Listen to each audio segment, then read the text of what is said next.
یہ سب جاننے کے بعد سب سے اہم سوال تو یہی ذہن میں آتا ہے کہ بھئی ہم خود ان میں سے کس لیول پر ہیں؟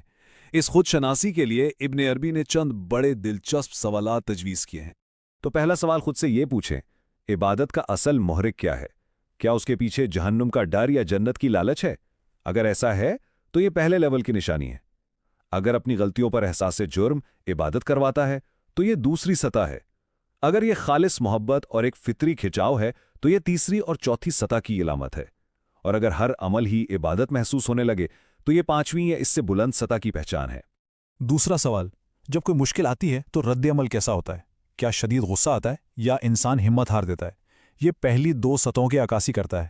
صبر کے ساتھ برداشت کرنا تیسری سطح ہے، مشکل کے دوران بھی حقیقی سکون محسوس کرنا چوتھی سطح ہے، اور اس پر بھی فعال طور پر شکر ادا کرنا یہ پانچویں یا اس سے اوپر کے مدارج کی علامت ہے۔ اور تیسرا سوال، خواہشات کے ساتھ تعلق کیسا ہے؟ اگر وہ آپ کو کنٹرول کرتی ہیں تو یہ پہلی سطح ہے۔ اگر ان کے ساتھ مسلسل جنگ جاری رہتی ہے تو یہ دوسری سطح ہے۔ اگر ان پر عمل کیے بغیر ان کا مشاہدہ کیا جا سکتا ہے تو یہ تیسری سطح ہے۔ اور اگر وہ پاک ہو کر الہی مرضی کے تابع ہو جائیں تو یہ چوتھی اور اس سے آگے کے مدارج کی نشانی ہے۔ لیکن ایک بات یہاں بہت اچھی طرح سمجھ لیں